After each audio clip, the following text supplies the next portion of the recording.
الحمد لله نحمده ونستعينه ونؤمن به ونتوكل عليه ونعوذ بالله من شرور أنفسنا ومن سيئات أعمالنا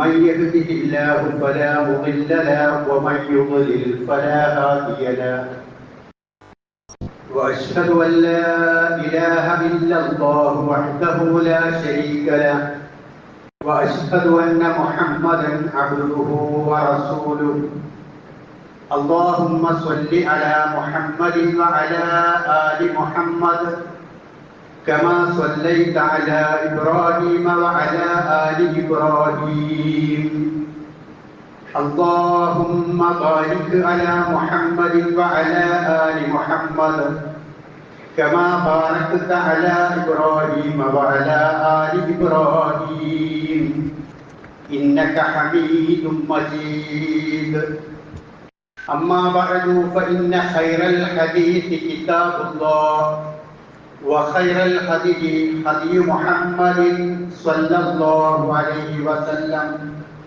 وشر الأمور محدثاتها وكل محدثة بدعة وكل بدعة ضلالة وكل ضلالة في النار يا أيها الذين آمنوا اتقوا الله حق تقاته ولا تموتن إلا وأنتم مسلمون أيها الإخوان والأخوات أوصيكم عباد الله ونفسي أولا بتقوى الله أعوذ بالله من الشيطان الرجيم بسم الله الرحمن الرحيم ومن يشاقق الرسول من بعد ما تبين له الهدى ويتبع غير سبيل المؤمنين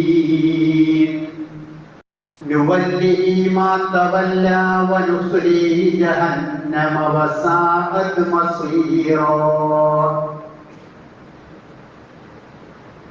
ബഹുമാന്യരായ സത്യവിശ്വാസികളെ, വിശ്വാസികളെ,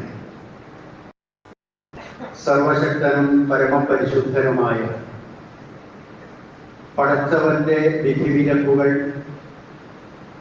ജീവിതത്തിലുടനീളം സൂക്ഷിച്ച് ജീവിക്കണമെന്നും ആദ്യമായി എന്നോടും ശേഷം നിങ്ങളോടും ഉപദേശിക്കുകയാണ്, വസിയ്യത്ത് ചെയ്യുകയാണ്. പരിശുദ്ധ ദീനുൽ ഇസ്ലാം അല്ലാഹുവിന്റെ മതമാണ്. കാലാകാലങ്ങളിൽ കടന്നു വന്നിട്ടുള്ള പ്രവാചകന്മാരാണ് അവന്റെ മതത്തിന്റെ നിയമനിർദ്ദേശങ്ങളും വിധിവിലക്കുകളും അതാതു കാലഘട്ടങ്ങളിലെ സമൂഹങ്ങളെ പഠിപ്പിച്ചിട്ടുള്ളത്. ആ പ്രവാചക ശൃംഖലയിലെ അവസാനത്തെ കണ്ണിയാണ് മുഹമ്മദ് മുസ്തഫ സല്ലല്ലാഹു അലൈഹി വസല്ലം. ആ പ്രവാചകനിലൂടെ ഈ മതത്തിന്റെ വിധിവിലക്കുകൾ, അള്ളാഹുവിന്റെ മതത്തിന്റെ പൂർത്തീകരണം ആ പ്രവാചകനിലൂടെ നടന്നു എന്ന് സൂറത്തു അൽ മാഇദയിലൂടെ അൽയൗമ അക്മൽതു ലക്കും ദീനക്കും എന്ന വചനത്തിലൂടെ അല്ലാഹു സുബ്ഹാനഹു വ തആല ഇനി വരാനിരിക്കുന്ന മുഴുവൻ തലമുറകളെയും പഠിപ്പിക്കുകയാണ്. പ്രവാചകൻ സല്ലല്ലാഹു അലൈഹി വസല്ലമയുടെ ഹ്രസ്വമായ പ്രവാചകത്വ ജീവിതത്തിനിടക്ക് 23 വർഷക്കാലത്തിനിടക്ക് ഒരു മനുഷ്യന്റെ ഭൂമുഖത്ത് ജനിച്ച് ജീവിച്ച് മരണപ്പെട്ടു പോകുമ്പോൾ സൃഷ്ടാവായ രക്ഷിതാവിന്റെ അടുക്കൽ സ്വർഗം കരസ്ഥമാക്കുവാൻ വേണ്ടി എന്തെല്ലാം കാര്യങ്ങൾ വിശ്വസിക്കേണ്ടതുണ്ട്, എന്തെല്ലാം പ്രവർത്തിക്കേണ്ടതുണ്ട് എന്നതൊക്കെ വളരെ കൃത്യമായി ആ പ്രവാചകൻ പഠിപ്പിച്ചു തന്നു. പ്രവാചകന്റെ തിരുവചനം മാമിൻ ഷൈഇൻ യുഖർരിബുകും മിനൽ ജന്ന ഇല്ലാ വഖദ് ഹദ്ദസ്തുകും ബിഹി വമാ മിൻ ഷൈഇൻ യുബ്ഇദുകും അനിൻ നാർ ഇല്ലാ വഖദ് ഹദ്ദസ്തുകും ബിഹി. സ്വർഗത്തിൽ പ്രവേശിക്കുവാനുള്ള യാതൊരു കാര്യവും തന്നെ ഞാൻ നിങ്ങൾക്ക് പറഞ്ഞു തരാതെ പോയിട്ടില്ല. അതുപോലെ നരകത്തിൽ നിന്ന് വിട്ടുനിൽക്കുവാനുള്ള അടിസ്ഥാനപരമായ കാര്യങ്ങളും ഞാൻ നിങ്ങൾക്ക് പറഞ്ഞു തരാതെ പോയിട്ടില്ല. ഇങ്ങനെ സ്വർഗത്തിൽ പ്രവേശിക്കുവാനും നരകത്തിൽ നിന്ന് അകന്നു നിൽക്കുവാനുമുള്ള സർവ്വകാര്യങ്ങളും പ്രവാചകൻ സല്ലല്ലാഹു അലൈഹി വസല്ലമ പഠിപ്പിച്ചു തരികയും ചെയ്തു. അതിനുശേഷം പ്രവാചകൻ എന്റെ കാലശേഷം ഞാൻ ഈ പഠിപ്പിച്ചു തന്ന രൂപത്തിൽ മാത്രമല്ല ലോകാവസാനം വരെ എന്റെ ഉമ്മത്ത് നീങ്ങുക. അവരിൽ വ്യതിയാനങ്ങൾ ഉണ്ടാകും, അവരിൽ വൈകല്യങ്ങൾ ഉണ്ടാകും, വിശ്വാസപരമായിട്ടുള്ള പലതരത്തിലുള്ള അബദ്ധജടിലങ്ങളായ കാര്യങ്ങളും ഉണ്ടാകും. അങ്ങനെയൊക്കെ ഉണ്ടാകുമ്പോൾ എന്തു നിലപാട് നിങ്ങൾ സ്വീകരിക്കണം എന്നുകൂടി പ്രവാചകൻ പറഞ്ഞു. പ്രവാചകൻ പഠിപ്പിച്ച തിരുവചനം എന്റെ കാലശേഷം ജീവിക്കുന്ന ആളുകൾക്ക് ഒരുപാട് അഭിപ്രായ വ്യത്യാസങ്ങൾ കണ്ടെത്തുവാൻ സാധിക്കും. അങ്ങനെയുള്ള അഭിപ്രായ വ്യത്യാസങ്ങൾ മതപരമായ വിഷയങ്ങളിൽ ഉണ്ടാകുമ്പോൾ എന്തു ചെയ്യണം എന്ന് സ്വഹാബത്ത് പ്രവാചകനോട് ചോദിച്ചപ്പോൾ പ്രവാചകൻ പറഞ്ഞ മറുപടി അലൈക്കും ബിസുന്നത്തി വസുന്നത്തിൽ ഖുലഫാഇർ റാഷിദീനൽ മഹ്ദിയീൻ. അങ്ങനെയുള്ള സന്ദർഭങ്ങളിൽ ഞാൻ ആ വിഷയത്തിൽ എന്ത് നിലപാട് സ്വീകരിച്ചു എന്ന് നിങ്ങൾ നോക്കിയാൽ മതി. അതുപോലെ എന്റെ അനുചരന്മാർ ആ വിഷയത്തിൽ എന്ത് നിലപാട് സ്വീകരിച്ചു എന്ന് നിങ്ങൾ നോക്കിയാൽ മതി. അതായിരിക്കും അതിൽ ഏറ്റവും ശരിയായ മാർഗം എന്ന് പ്രവാചകൻ പഠിപ്പിച്ചു. മറ്റൊരു തിരുവചനത്തിൽ മാഅന അലൈഹി വഅസ്ഹാബി എന്ന ജൂത ക്രൈസ്തവരായ ആളുകൾ 72 വിഭാഗങ്ങളായി പിരിയുമ്പോ എന്റെ ഉമ്മത്ത് എന്റെ പേരിൽ തന്നെ 73 വിഭാഗങ്ങളായി പിരിയും. അള്ളാഹുവിന്റെ പ്രവാചകരെ, അവരിൽ ആരാണ് ഏറ്റവും നല്ല കക്ഷി, സ്വർഗത്തിൽ പോകുന്ന ആളുകൾ എന്ന് ചോദിച്ചപ്പോ പ്രവാചകൻ പറഞ്ഞത് മാഅന അലൈഹി വഅസ്ഹാബി, ഞാനും എന്റെ സഹാബത്തും ഏതൊരു നിലപാടിൽ ജീവിച്ചുവോ വിശ്വസിച്ചുവോ പ്രവർത്തിച്ചുവോ ആ നിലപാട് സ്വീകരിക്കുന്നവരാണ് അള്ളാഹുവിന്റെ സ്വർഗത്തിൽ പ്രവേശിക്കുക എന്നാണ്. അപ്പോ പ്രവാചകൻ പരിശുദ്ധ ദീനുൽ ഇസ്ലാം പരിപൂർണമായി പഠിപ്പിച്ചു തന്നു. കാലങ്ങളിലൂടെ ജീവിച്ചു പോകുന്ന തലമുറകൾക്ക് വല്ല സംശയവും ഉണ്ടാകുമ്പോൾ അതിൽ പരിഹാരം കാണേണ്ടത് എങ്ങനെയെന്നും പ്രവാചകൻ പഠിപ്പിച്ചു തന്നു. അതോടുകൂടി വിശ്വാസ വൈകല്യങ്ങളും വ്യതിയാനങ്ങളും ഉണ്ടാകും എന്നും പ്രവാചകൻ പഠിപ്പിച്ചു തന്നു. അത്തരത്തിലുള്ള പല അന്ധവിശ്വാസങ്ങളും അനാചാരങ്ങളും മുസ്ലിം സമൂഹത്തിലേക്ക് കുടിയേറിയിട്ടുണ്ട്. അതിൽപ്പെട്ട ഒന്നാണ് ഈ റബീഉൽ അവ്വൽ മാസത്തിൽ പ്രവാചകന്റെ ജന്മദിനം ആഘോഷിച്ചുകൊണ്ട് മതപരമായ പുണ്യമുള്ള കാര്യമാണത് എന്ന രൂപത്തിൽ ആളുകൾ അതിനെ ആഘോഷിച്ചു കൊണ്ടിരിക്കുന്നത്. തെക്കൻ മേഖലകളിലേക്ക് അതിന്റെ ആഘോഷ രൂപങ്ങൾ അല്പം കുറവാണെങ്കിലും മലബാർ ദേശങ്ങളിലൊക്കെ അങ്ങാടികളും വീടുകളും ആരാധനാലയങ്ങളും മദ്രസകളും റോഡുകളും വരെ പല രൂപത്തിൽ അലങ്കരിച്ചു വെച്ചിരിക്കുകയാണ്. റബീഉൽ അവ്വൽ പിറന്ന നാൾ മുതൽ, റബീഉൽ അവ്വൽ മാസത്തിലേക്ക് പ്രവേശിച്ച നാൾ മുതൽ ആ ആരാധനാലയങ്ങൾ മുഴുവനും അതുപോലെയുള്ള ബൾബുകളെ കൊണ്ട് അലങ്കരിച്ചിരിക്കുകയാണ്. അത്തരത്തിൽ മദ്രസകളും റോഡുകളും അങ്ങാടികൾ മുഴുക്കെ അത്തരത്തിലുള്ള ചെലവുകൾ വരുന്ന രൂപത്തിലുള്ള ഒരുപാട് ആ അലങ്കാരങ്ങൾ വരുത്തി വെച്ചിരിക്കുകയാണ്. അവർ മനസ്സിലാക്കിയത് ഇത് അള്ളാഹുവിന്റെ പ്രവാചകൻ പഠിപ്പിച്ച, അള്ളാഹുവിന്റെ പ്രവാചകനെ സ്നേഹിക്കുന്നതിന്റെ ഭാഗമാണ് എന്നാണ്. ഇത് അള്ളാഹുവിന്റെ സ്നേഹത്തിൽപ്പെട്ടതല്ല എന്ന് ആരെങ്കിലും ഒന്ന് പറഞ്ഞാൽ അവർ അത് അംഗീകരിക്കുവാൻ കൂട്ടാക്കുകയില്ല.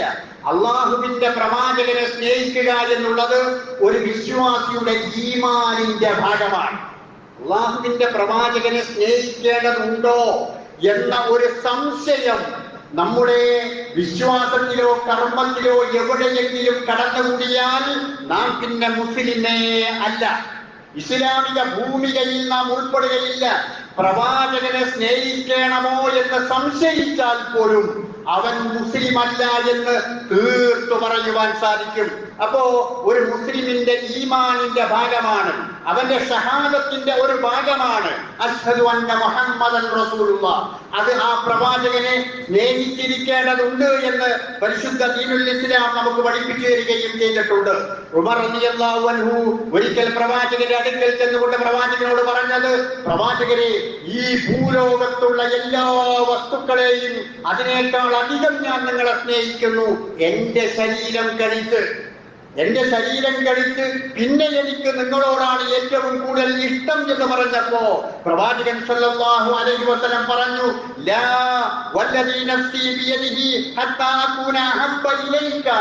അല്ല ഉമറേ, അതിനേക്കാളും അധികം, സർവ വസ്തുക്കളെക്കാളും അധികം ഞാൻ നിനക്ക് ഇഷ്ടപ്പെട്ടവനാകണം, പ്രിയങ്കരനാകണം, എങ്കിലേ നീ വിശ്വാസിയാവുകയുള്ളൂ എന്ന് പറഞ്ഞപ്പോ ഉമർ റളിയല്ലാഹു അൻഹു പറഞ്ഞു, ഫഇന്നഹു അല്ല, ആ രൂപത്തിൽ തന്നെ അതേ എന്ന് ഞാൻ എന്ന് പ്രവാചകൻ പറഞ്ഞപ്പോ പ്രവാചകൻ പറഞ്ഞു, അതെ, ഈ സമയത്താണ്, ഇപ്പോഴാണ് നീ ശരിയായ വിശ്വാസിയായത്.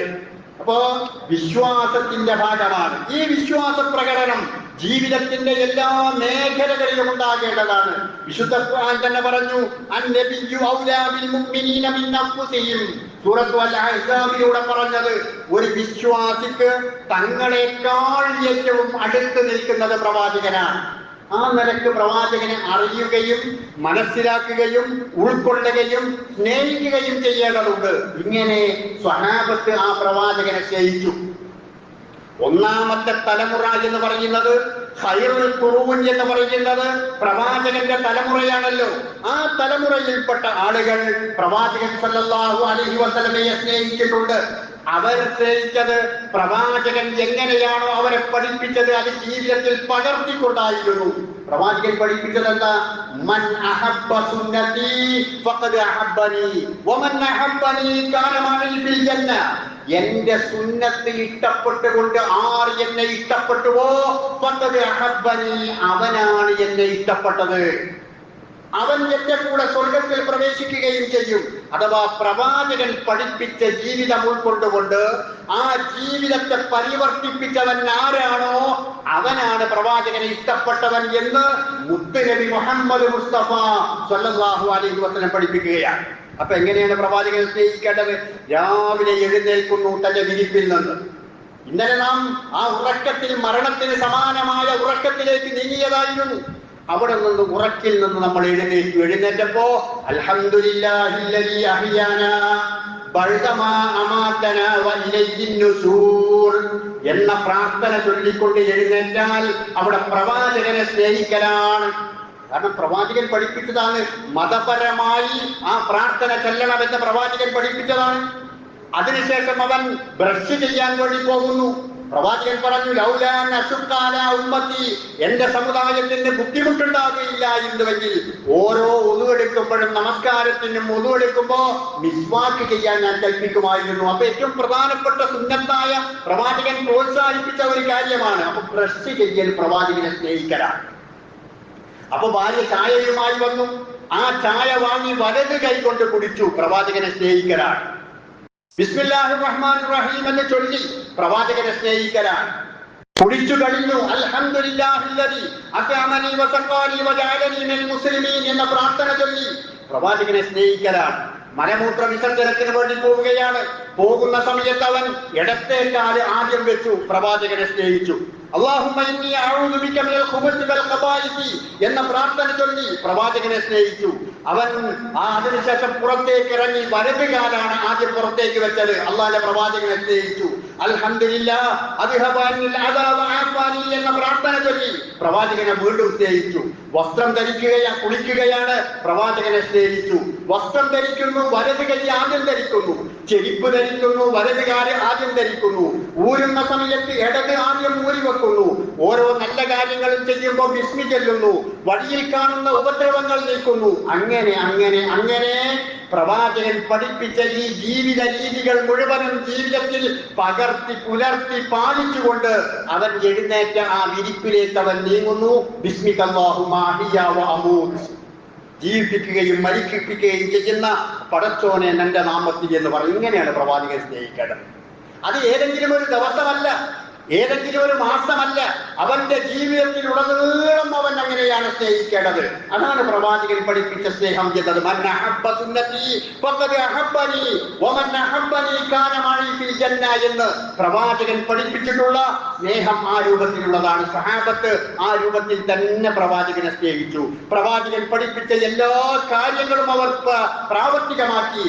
ഇബ്നു ഉമർ റളിയല്ലാഹു അൻഹുവിന്റെ ഒരു അപരനാമം മുത്തബിഉസ്സുന്ന എന്നായിരുന്നു. അഥവാ പ്രവാചകൻ മൂത്രമൊഴിച്ച സ്ഥലത്ത് പോയി അദ്ദേഹം മൂത്രമൊഴിക്കുക, അത്രമാത്രം പ്രവാചകനെ പിൻപറ്റുന്നവൻ എന്ന അർത്ഥത്തിൽ മുത്തബിഉസ്സുന്ന എന്ന പേരിൽ അങ്ങനെ പ്രവാചകൻ പഠിപ്പിച്ചത് മുഴുവനും അവർ പ്രാവർത്തികമാക്കിക്കൊണ്ട് പ്രവാചകനെ സ്നേഹിച്ചു. അതുപോലെ പ്രവാചകന് വേണ്ടി അവർ ജീവൻ വരെ ബലി നൽകാൻ തയ്യാറായി. ആ പ്രവാചകന്റെ അടുത്തിരിക്കാൻ, ആ പ്രവാചകന്റെ സംസാരം കേൾക്കാൻ എന്തെന്നില്ലാത്ത താല്പര്യമായിരുന്നു അവർക്ക്.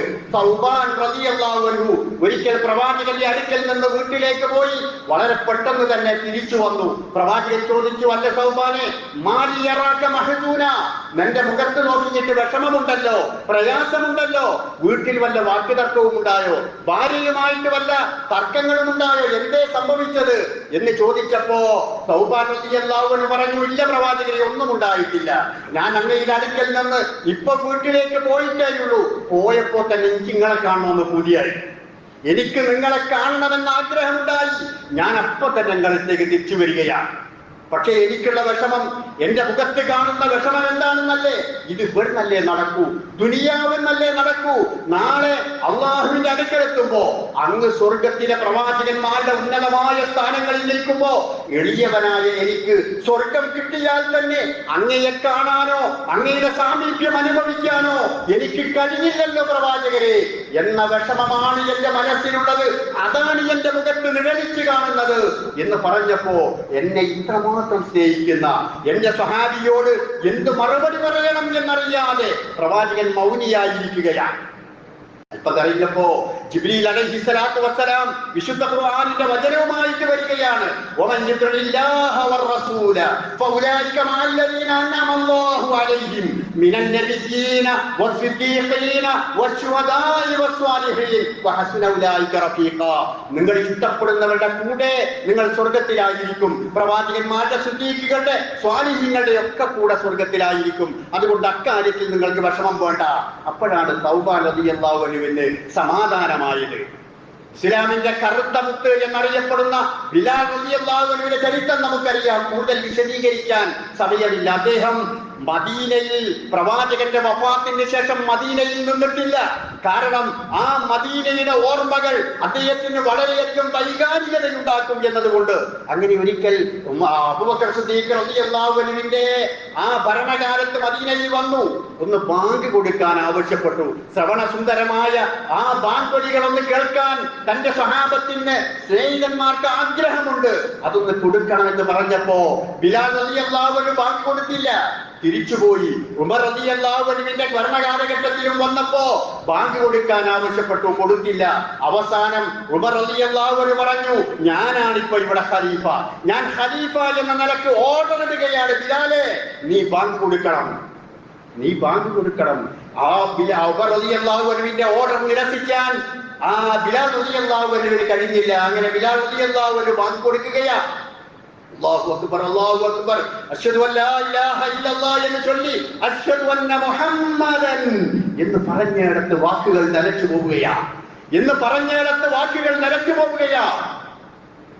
ചരിത്രത്തിൽ ഒന്നുമല്ലാതിരുന്ന ബിലാൽ റളിയല്ലാഹു അൻഹു ചരിത്രത്തിലേക്ക് അറിയപ്പെട്ടത് കോടാനുകോടി മനുഷ്യർ ലോകത്തിന്റെ മുക്കുമൂലകളിൽ നിന്ന് ബിലാൽ എന്ന് പറയുമ്പോ റളിയല്ലാഹു അൻഹു എന്ന് ആ രൂപത്തിൽ ഉച്ചത്തിൽ പറയാൻ തയ്യാറുള്ള കോടിക്കണക്കിന് മനുഷ്യരെ ഈ മുത്തുനബി മുഹമ്മദ് മുസ്തഫ സല്ലല്ലാഹു അലൈഹി വസല്ലമയുടെ ആ എളിമയായ പെരുമാറ്റത്തിലൂടെയാണ് സമ്പാദിക്കാൻ കഴിഞ്ഞത് എന്ന് മനസ്സിലാക്കിയ ബിലാൽ റളിയല്ലാഹു അൻഹു വിതുമ്പിപ്പോവുകയാണ്. അവർക്ക് ആ പ്രവാചകനോടുള്ള സ്നേഹം എത്രയുണ്ടാകും എന്ന് നാം ഒന്ന് ആലോചിച്ചു നോക്കുക.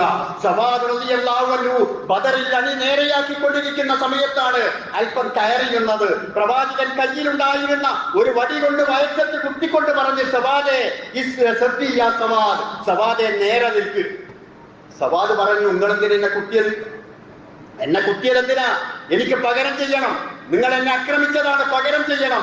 ബദറിന്റെ അണി നേരെയാക്കുമ്പോ ഈ പറയുന്നത് ഇതാ സമയത്ത് നബി സല്ലല്ലാഹു അലൈഹി വസല്ലമക്ക് തോന്നി, ഞാൻ ചെയ്തത് ഒരു വേണ്ടാത്തതായി, കുത്തിക്കോ. പ്രവാചകൻ വയറ് പൊക്കി കാണിച്ചു കൊടുക്കുകയാണ്, വസ്ത്രം പൊക്കി കാണിച്ചു കൊടുക്കുകയാണ്. തന്റെ കയ്യിലുള്ള വടി സവാദ് റളിയല്ലാഹു അൻഹുവിന്റെ കയ്യിലേക്ക് കൊടുത്തു. നിന്നെ കുത്തിയതുപോലെ കുത്തിക്കോ സവാദേ. പ്രവാചകന്റെ ആ തിരുമേനിയിലേക്ക് കുറെ സമയം നോക്കി നിന്ന സവാദ് റളിയല്ലാഹു അൻഹു ഓടി വന്നുകൊണ്ട് പ്രവാചകനെ സല്ലല്ലാഹു അലൈഹി വസല്ലമയെ വാരിപ്പുണരുകയാണ്, ചുംബിക്കുകയാണ്. ആവശ്യപ്പെട്ടത് കുത്താനാണ്, പ്രതികാരം ചെയ്യാനാണ്. സവാദ് ചെയ്തത് ചുംബിക്കുകയാണ്. എന്താ സവാദ് ഇങ്ങനെ ചെയ്യാനുള്ള കാരണം? അദ്ദേഹം പറഞ്ഞ മറുപടി വിശാലമായി പറയാൻ ഈ ചരിത്രങ്ങൾ പറയാൻ സമയമില്ല. ബദറിന്റെ രണാങ്കണത്തിലേക്കാണ് ഇറങ്ങുന്നത്. ജീവനോടെ തിരിച്ചു പോരില്ല എന്ന് ഉറപ്പാണ്. 313 ആളുകളാണ് നമ്മളുള്ളത്. സർവായുധങ്ങളുമായി കടന്നു വന്ന 1000-ഓളം വരുന്ന ആളുകളാണ് മറുപക്ഷത്തുള്ളത്.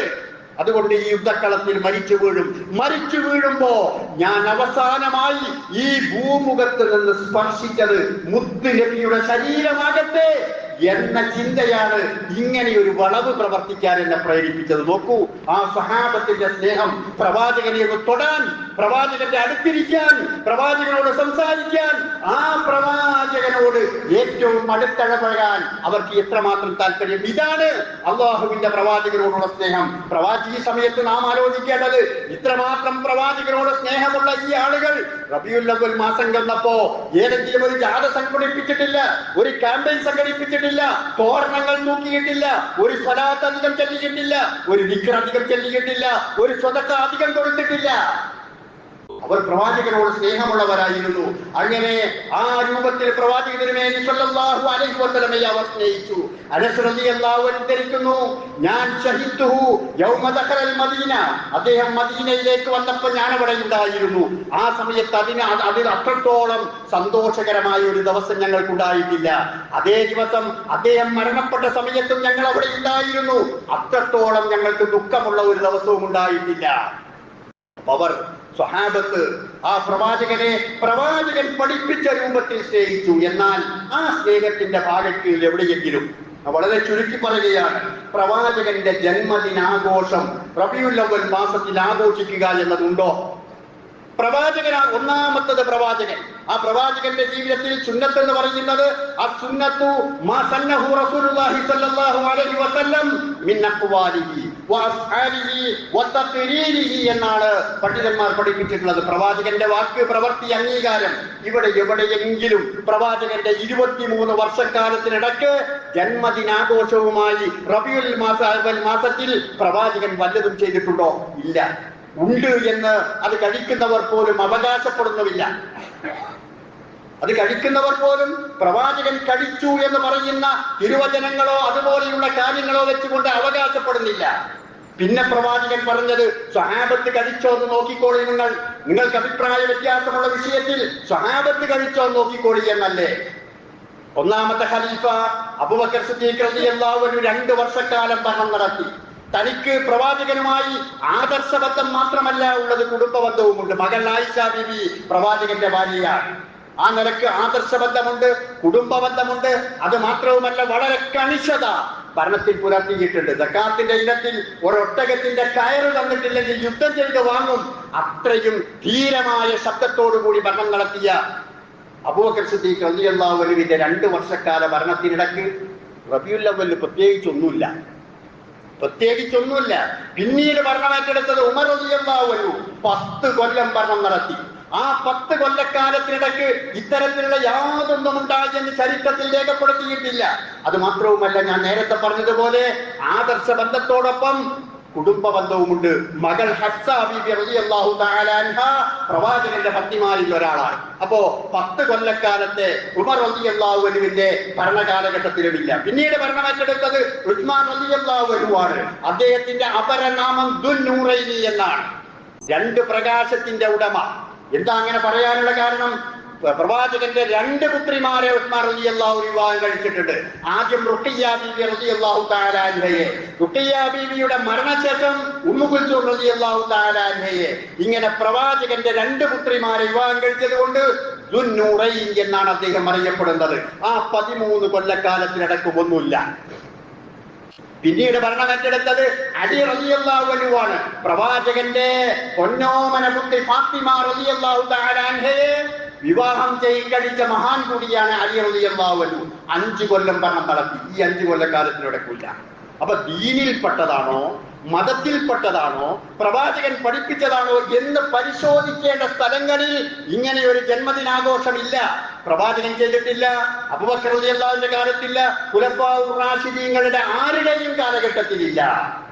പിന്നെയോ പ്രവാചകനോട് ഏറ്റവും ഒട്ടി നിന്നിരുന്ന, പ്രവാചകന്റെ കിടക്ക പങ്കിട്ടിട്ടുള്ള ആളുകളാണല്ലോ പ്രവാചകന്റെ ഭാര്യമാർ. ആ പ്രവാചകന്റെ ഭാര്യമാർ, പ്രവാചകൻ വഫാത്താകുമ്പോ 9 ഭാര്യമാർ ജീവിച്ചിരിപ്പുണ്ട്. 9 ഭാര്യമാർ ജീവിച്ചിരിപ്പുണ്ട്. ആ ഭാര്യമാരുടെ കൂട്ടത്തിൽ പ്രവാചകന്റെ വഫാത്തിന് ശേഷം ആയിഷ ബീബി റളിയല്ലാഹു തആല അൻഹ വഫാത്താകുന്നത് 48 കൊല്ലം കഴിഞ്ഞിട്ടാണ്. 48 കൊല്ലം, അരനൂറ്റാണ്ടിനടുത്ത് പ്രവാചകൻ വഫാത്തായിട്ട് ആ ആയിഷ ബീബി റളിയല്ലാഹു തആല അൻഹ, പ്രവാചകന്റെ ഭാര്യമാരുടെ ചരിത്രം നമുക്കറിയാലോ. റേഷൻ കുറവായിട്ട് പ്രവാചകന്റെ അടുക്കൽ പരാതിയുമായി ചെന്ന ആ കഥയൊക്കെ നമ്മൾ ഓർക്കേണ്ടതാണ്.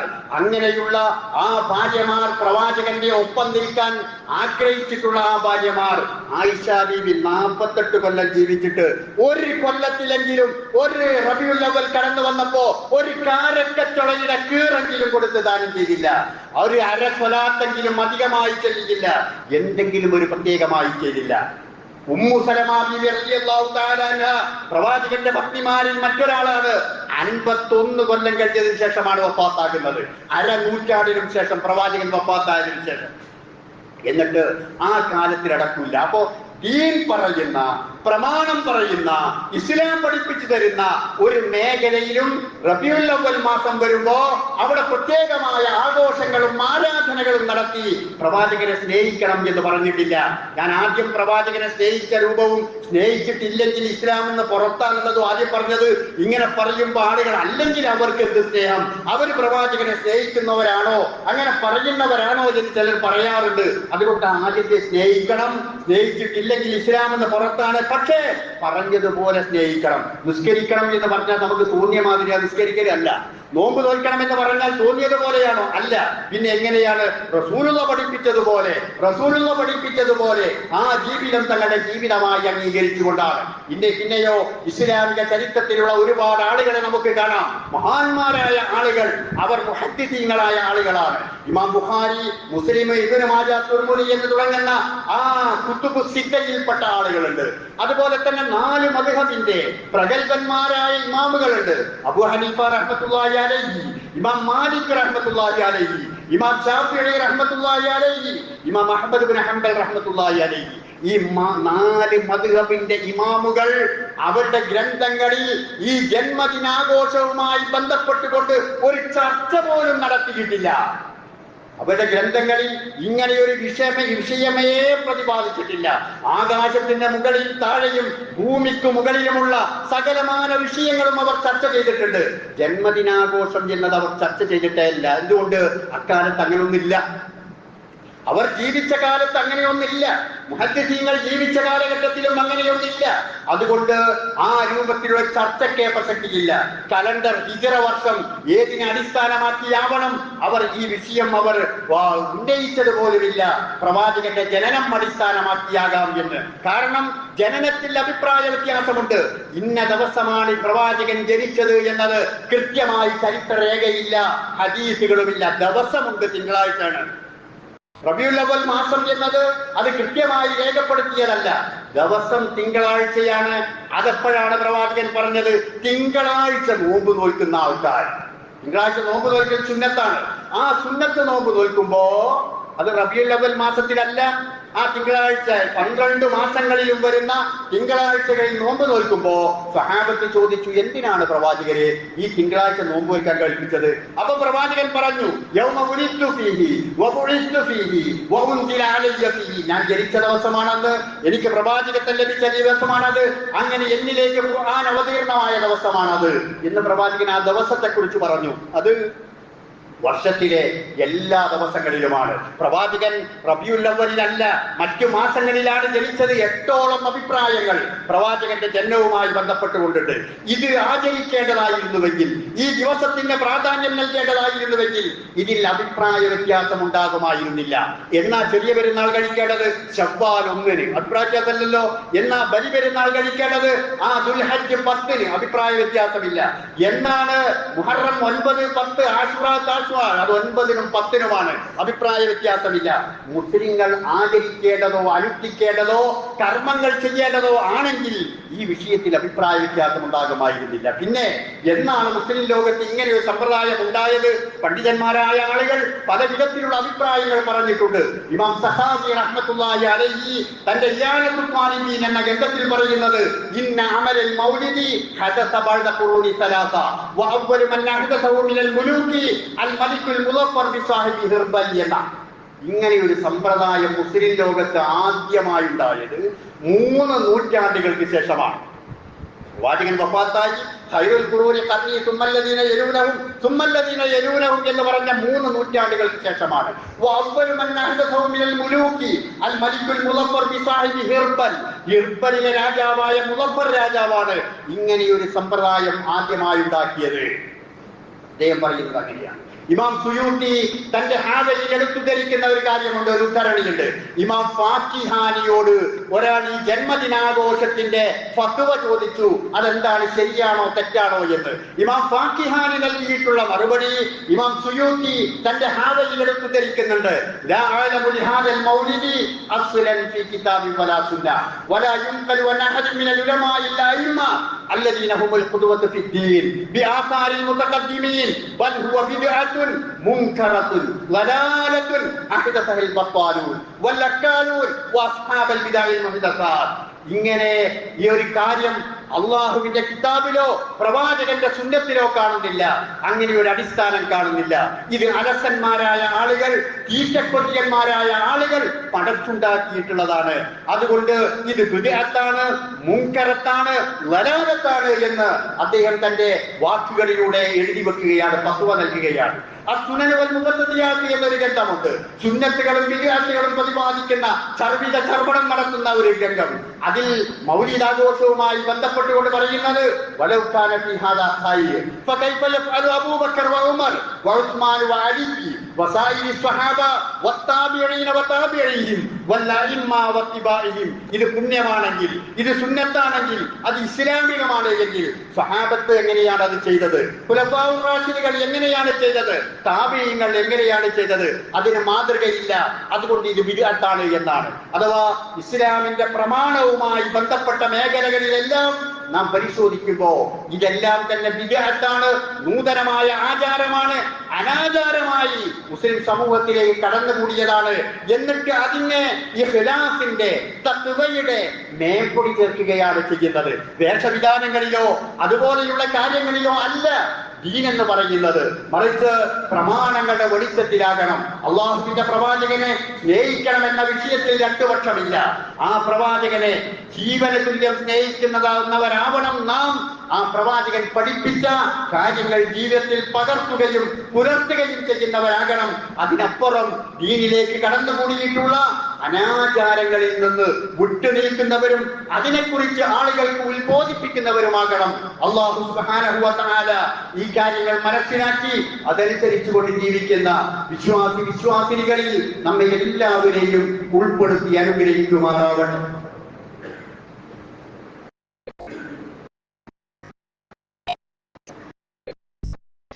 അൽഹംദുലില്ലാഹ് വസല്ലല്ലാഹു അലാ മുഹമ്മദ് സ്വലാത്തൻ തദൂമിഹി ഇലാ യൗമിൽ ഹിസാബ്. അയ്യുഹൽ ഇഖ്വാൻ വൽ അഖവാത്ത് ഉസീകും ബിഇബാദല്ലാഹി വനഫ്സി താരിയം ബിതഖ്വല്ലാഹ്. സഹോദരന്മാരെ, സഹോദരികൾ, അള്ളാഹുവിന്റെ വിധിവിലക്കനുസരിച്ച് കൊണ്ട് ജീവിക്കാൻ ഒരിക്കൽ കൂടി എന്നോടെന്ന പോലെ നിങ്ങളെയും ഉപദേശിക്കുകയാണ്. സമൂഹത്തിൽ വ്യാപകമായ തോതിൽ ആഘോഷിച്ചു കൊണ്ടിരിക്കുന്ന ജന്മദിനാഘോഷം എന്നതിന് ഇസ്ലാമിൽ പ്രാമാണികതയില്ല എന്നാണ് നാം പറഞ്ഞതിന് ചുരുക്കം. പിന്നെ അതോടുകൂടി തന്നെ നാം അറിയേണ്ടത് ഈ മാസത്തിൽ പ്രത്യേകമായി മൈക്ക് കെട്ടിയും അല്ലാതെയും സദസ്സുകളിലും ചൊല്ലിക്കൊണ്ടിരിക്കുന്ന പ്രവാചകന്റെ പേരിലുള്ള മൗലിദ് കിതാബുകളുണ്ട്. ആ മൗലിദ് കിതാബുകൾ അത് ഒന്ന് സുബ്ഹാന മൗലിദ്, ബർസഞ്ചി മൗലിദ്, ഇങ്ങനെയുള്ള കുറേ മൗലിദിന്റെ മംബൂസ് മൗലിദ്, ഇങ്ങനെയുള്ള മൗലിദിന്റെ കിതാബുകൾ. ഈ മൗലിദിന്റെ കിതാബുകൾ എന്ന് പറയുന്നത് അത് ആരാണ് ഉണ്ടാക്കിയത് എന്ന് അതിൽ പോലും രേഖപ്പെടുത്തിയിട്ടില്ല. ആരാ ഉണ്ടാക്കിയത് എന്ന് പോലും അറിയില്ല. ഇസ്ലാമിനെ തകർക്കാൻ വേണ്ടി ഏതോ ജൂതന്മാരുണ്ടാക്കിയതായിരിക്കും. അതിൽ പറയുന്ന കാര്യങ്ങൾ അത്തരത്തിലുള്ള കാര്യങ്ങളാണ്. ഖുർആനിന്റെ ഖണ്ഡനമാണ്, ഇസ്ലാമിന്റെ വിശ്വാസങ്ങളുടെ ഖണ്ഡനമാണ്. അപ്പോ ഒരു കാര്യം അത് നോക്കിയാൽ അത് ഇന്ന ആളാണ് ഉണ്ടാക്കിയത് എന്നെങ്കിലും അറിയണ്ടേ. മഖ്ബൂസ് മൗലീദ് ആരാണ് ഉണ്ടാക്കിയത്, ആരാണ് അതിന്റെ മുസന്നിഫ് എന്ന് ചോദിച്ചാൽ ഉത്തരമില്ല. ബർസഞ്ചി മൗലീദ് ആരാണ് ഉണ്ടാക്കിയത്, സുബ്ഹാന മൗലീദ് ആരാണ് ഉണ്ടാക്കിയത്, ജാല മുഹമ്മദ് മൗലീദ് ആരാണ് ഉണ്ടാക്കിയത്, ഒരു ഉത്തരവുമില്ല. അപ്പോ അഡ്രസ് ഇല്ലാത്ത കാര്യത്തിന് നമ്മൾ സാധാരണ പറയാറ് വാറോലകൾ എന്നാണ്. തലയണ വെച്ച് ചന്ദനത്തിരി കത്തിച്ച് ആ രൂപത്തിൽ ആദരവോടുകൂടി ചൊല്ലിക്കൊണ്ടിരിക്കുന്ന ഈ മൗലിദ് കിതാബുകൾ വാറോലകളാണ്. ആരാണ് ഉണ്ടാക്കിയത് എന്ന് പോലും അറിയാത്ത അത്തരത്തിലുള്ള ക്ഷുദ്രകൃതികളാണ്. നിങ്ങൾ സംസാരത്തിനിടയ്ക്ക് ആരോടെങ്കിലും ഈ വിഷയങ്ങൾ സംസാരിച്ചു കൊണ്ടിരിക്കുകയാണ് എങ്കിൽ നിങ്ങൾ ചോദിച്ചു നോക്കുക, ആരാ മങ്കൂസ് ഉണ്ടാക്കിയത് എന്ന് ചോദിച്ചു നോക്കൂ. അല്ലെ ഉസ്താദുമാരോട് ചോദിച്ചിട്ട് പറയാൻ പറയൂ, നിങ്ങൾക്ക് മനസ്സിലാകും. അപ്പോ ഇസ്ലാമികമായിക്കൊണ്ട് അതിൽ പറയുന്ന കാര്യങ്ങളാകട്ടെ അതിനേക്കാൾ വലിയ വങ്കത്തങ്ങളും ഇസ്ലാമിനെ പൊളിച്ചു കളിക്കുന്നതുമാണ്. അതുകൊണ്ട് ഈ മഹല്ലിലുള്ള നമ്മളും ആദർശപരമായിക്കൊണ്ട് ഈ കാര്യങ്ങൾ മനസ്സിലാക്കുകയും അത്തരത്തിലുള്ള കാര്യങ്ങളിൽ നിന്ന് വിട്ടുനിൽക്കുകയും മറ്റുള്ളവരെ ഈ കാര്യം ഉത്ബോധിപ്പിക്കുകയും ചെയ്തുകൊണ്ട് ഇസ്ലാമിന്റെ ശരിയായ പാതയിലൂടെ മുന്നോട്ട് പോകാൻ ശ്രമിക്കണം. പരിശുദ്ധ ദീനുൽ ഇസ്ലാം തോന്നിയ ആളുകൾക്ക് തോന്നിയതുപോലെ കൈകാര്യം ചെയ്യാനുള്ള ഒരു മതമല്ല. അങ്ങനെയാണെങ്കിൽ അത് കുരങ്ങന്റെ കയ്യിലെ പൂമാല പോലെയായി പോകും. അതൊരു സ്ഥലത്തുണ്ടാവില്ല. അത് പൊട്ടിച്ചെതറി പല വഴിക്കുമായി പോകും. അപ്പൊ അതുപോലെ ആയിപ്പോകും ദീന് തോന്നിയതുപോലെ കൈകാര്യം ചെയ്താൽ. അതിനൊരു അടിസ്ഥാനമുണ്ട്, അതിനൊരു പ്രമാണമുണ്ട്, അതിനൊരു രീതിശാസ്ത്രമുണ്ട്. ആ രൂപത്തിൽ തന്നെ മുന്നോട്ട് പോകേണ്ടതാണ്. അതിനാൽ അള്ളാഹുവിന്റെ ദീനിനെ കൃത്യമായി മനസ്സിലാക്കി ഉൾക്കൊണ്ടുകൊണ്ട് ജീവിക്കുവാൻ നാം ശ്രമിക്കുക. അള്ളാഹുവെ, ഞങ്ങൾക്കതിന് നീ തൗഫീഖ് നൽകണമേ നാഥ. ദീനിലേക്ക് കടന്നു വന്നിട്ടുള്ള സർവ അന്ധവിശ്വാസങ്ങളെയും അനാചാരങ്ങളെയും എതിർക്കാനും തകർക്കാനുമുള്ള അറിവും ആരോഗ്യവും ഈമാനും ഇഖ്ലാസും ഞങ്ങൾക്ക് എല്ലാവർക്കും നീ നൽകണമേ തമ്പുരാനെ. ഇസ്ലാമിലേക്ക് കടന്നു വന്നിട്ടുള്ള ഈ കളകളെ മുഴുവനും തിരിച്ചറിയുവാനും അതിനെ കൈയൊഴിക്കുവാനുമുള്ള സന്മനസ് ഈമാൻ ഞങ്ങളിൽ നീ നിലനിർത്തി തരണമേ റഹ്മാനെ. അള്ളാഹുവേ, ഞങ്ങൾ ചെയ്തു പോയ തെറ്റുകുറ്റങ്ങൾ ഞങ്ങൾക്കെല്ലാവർക്കും നീ പുറത്ത് മാപ്പാക്കി തരണമേ റഹ്മാനെ. അള്ളാഹുവേ, ഒരുപക്ഷേ ഞങ്ങൾക്ക് നിന്നോട് ഇസ്തിഗ്ഫാർ നടത്താൻ ഇനിയും നീ ഭൂമിയിൽ സമയം വെച്ചിട്ടുണ്ടാകാം. പക്ഷേ ഞങ്ങളിൽ നിന്ന് വിട പറഞ്ഞു പോയിട്ടുള്ള ഞങ്ങളുടെ മാതാപിതാക്കൾക്കോ ബന്ധുമിത്രാദികൾക്കോ ഭാര്യാഭർത്താക്കന്മാർക്കോ മറ്റുള്ളവർ സഹോദരങ്ങൾക്കോ കൂട്ടുകാർക്കോ അതിനുള്ള അവസരം ഇനി ഇല്ല റബ്ബേ. അതുകൊണ്ട് അവരുടെ ബർസഖിയായ ആ ജീവിതത്തിൽ അവർ ചെയ്തു പോയ എല്ലാ തെറ്റുകുറ്റങ്ങളും അവർക്ക് നീ പുറത്തു കൊടുത്ത് അവരെ നീ അനുഗ്രഹിക്കണമേ തമ്പുരാനെ. അല്ലാഹുവേ, ഞങ്ങളുടെ മാതാപിതാക്കൾ ഞങ്ങളുടെ ജീവിതത്തിലെ ഞങ്ങളുടെ കണ്ണിന്റെ കൃഷ്ണമണി പോലെയാണ്. ആ മാതാപിതാക്കളെ ബഹുമാനത്തോടെ ആദരവോടെ സ്നേഹത്തോടെ നോക്കുവാനുള്ള ഈമാൻ ഞങ്ങൾക്ക് നീ നൽകണമേ തമ്പുരാനെ. സന്മനസ് ഞങ്ങളിൽ നീ നിലനിർത്തണമേ തമ്പുരാനെ. പല വിധത്തിലുള്ള വിഷമതകൾ, പ്രയാസങ്ങൾ, ദുരിതങ്ങൾ, ബുദ്ധിമുട്ടുകൾ, കഷ്ടപ്പാടുകൾ എല്ലാം അനുഭവിക്കുന്നവരുണ്ട്. സർവാധിനാഥനായ റബ്ബേ, അങ്ങനെയുള്ള പ്രയാസങ്ങൾ അനുഭവിക്കുന്നവർക്കൊക്കെ നീ അതിൽ നിന്ന് മോചനം നൽകി അനുഗ്രഹിക്കണമേ തമ്പുരാനെ. പല വിധത്തിലുള്ള തൊഴിലുകളിൽ ഏർപ്പെടുന്ന ആളുകൾക്ക് ആ തൊഴിലുകളിൽ നീ ബർക്കത്തും റഹ്മത്തും ചൊരിഞ്ഞ് അനുഗ്രഹിക്കണമേ തമ്പുരാനെ. അല്ലാഹുവേ, ഞങ്ങളുടെ കുടുംബത്തിൽ നിന്ന്, ഞങ്ങളുടെ മക്കളിൽ നിന്ന്, ഞങ്ങളുടെ ഇണകളിൽ നിന്ന് കൺകുളിർമ ലഭിച്ചുകൊണ്ട് ആസ്വദിച്ചുകൊണ്ട് ജീവിക്കുന്നവരുടെ കൂട്ടത്തിൽ ഞങ്ങളെ നീ ഉൾപ്പെടുത്തണമേ തമ്പുരാനെ. ഒരു സഹോദരൻ ഉദരസംബന്ധമായ രോഗവുമായി ഹോസ്പിറ്റലിൽ അഡ്മിറ്റ് ആയിട്ടുണ്ട്.